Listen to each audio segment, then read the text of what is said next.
Today, I want to talk about something that's near and dear to me.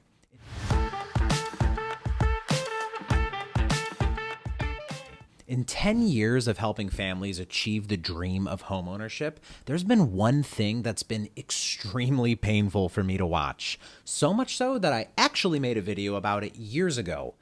I'm talking about the cost of waiting to buy a home, or basically, how much money am I going to lose or miss out on because I'm choosing to wait? In the past 4 to 5 years, I've watched too many people who thought they were strategically timing the market get priced out of their dream neighborhoods, and now they can't afford to buy the home they want anymore. I mentioned that I already made a video about this, and that was during COVID, or the the COVID housing boom, as we sometimes call it. Now that home prices are higher, interest rates are higher, and the market's a lot different than it was in 2020, I want to re-examine this topic for 2023. So, let's tackle the fundamental question today. What is the real cost of waiting to buy a house right now? Well, first, we need to know what the market is like right now.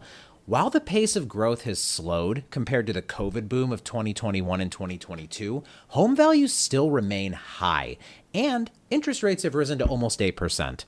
This has caused affordability issues for a lot of would-be buyers. I know I just mentioned I've watched it happen to people who I know, and that's caused them to sit on the sidelines and try to save up more money while home prices continue to rise.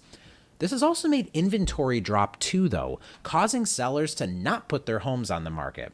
Considering the drastic decrease in supply, experts are still predicting a steady home value growth over the next 5 years, with an average of about 3 to 5% annually. However, for my pessimistic viewers, I'm going to use a more conservative 2% in one of my coming examples. So now that we have a grasp on the new market, let's explore the cost of waiting to buy a home by examining 3 different scenarios. First, 2% annual home price appreciation.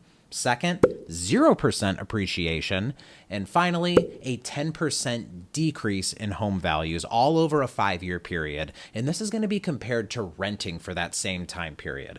So let me lay out the baseline assumptions. We are considering a 5-year difference between renting and buying if you were to do it right now. October 2023, sorry. Both the renter and the homeowner have comparable properties in terms of bedrooms and location, and the renter is paying $2,200 a month in rent. The homeowner is going to purchase a $300,000 home with a 20% down payment, a mortgage rate at 8%, and they're going to pay $6,000 yearly in property taxes, $1,000 in homeowners insurance, and $6,000 in yearly home maintenance, which all of those 3 things total $65,000 in 5 years.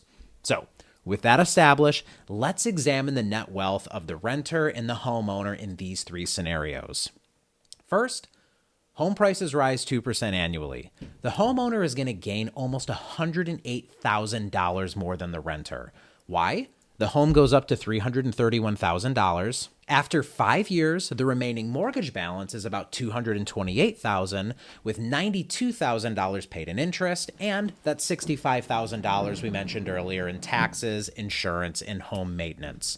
That means the homeowner now has a net wealth of negative $54,000, which is still $77,000 more than the renter. However, let's take this a step further and consider the opportunity cost. The renter not only missed out on earning that $31,000 in equity, but when they eventually decide to buy a similar house, they now also have to pay $31,000 more, which doubles that expense. So that actually means the homeowner is $108,000 richer. Now let's look at what happens if home values stay the same. Maybe you think the market slowly appreciating for 5 years is crazy. So let's look at what happens when home values stay exactly the same as where they are now. Maybe they rise and fall, or maybe nothing happens. The homeowner still has $46,000 more than the renter. And why? The home's value is at $300,000 after 5 years, the exact same as when they bought it. All the other factors are the same, including the mortgage balance, the interest paid, etc., leading to a net equity of negative $85,000. Now let's say you're really pessimistic. You read somewhere or heard online that a crash is coming, and in that 5 years, home values are going to be down about 10% from where they are right now. Despite the data not supporting that at all, we'll still look at the math. Surprisingly, The homeowner is still better off mathematically with about $16,000 more than the renter. But I will be fair and consider the opportunity cost here because I did with the appreciation model. In this scenario, because the renter can buy the home for $30,000 less, and they also didn't lose that 30 in equity, 30K plus 30K is 60K. If they buy the home now, they're actually going to be about $13,000 better off than the homeowner. So in almost every forecast that follows the current models and trends, and meaning what the experts are predicting, the renter is going to lose tens of thousands of dollars. The market taking a serious drop from where it is today is not likely thanks to inventory issues.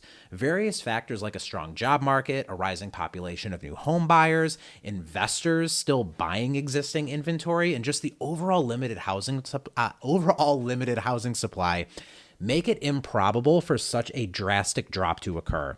Of course, there are a lot of what ifs that you can throw in here and change those numbers, but you get the concept. For example, if you're a young single person and you're living with your parents and saving money at a rate that's faster than home price appreciation, keep doing your thing until you get kicked out of the house or buy when you're comfortable. But if this is a scenario that applies to you, you're renting and you're trying to be strategic. You have the money to buy right now and you're renting and you're trying to be strategic. You're likely losing money every day because of that decision. In my next video, I'm even going to tackle this from the standpoint of somebody who is renting and investing their cash instead. You can already find that in my blog at summersestates.com if you don't want to wait for the video. Thank you for watching. I can't wait to hear what you have to say about this, so please leave a comment and let me know your thoughts. Give the video a like or a thumbs up if you found it helpful, and please subscribe or follow depending on your platform for more insightful content like this. So until next time, go buy that house. I'll see you guys soon. Bye.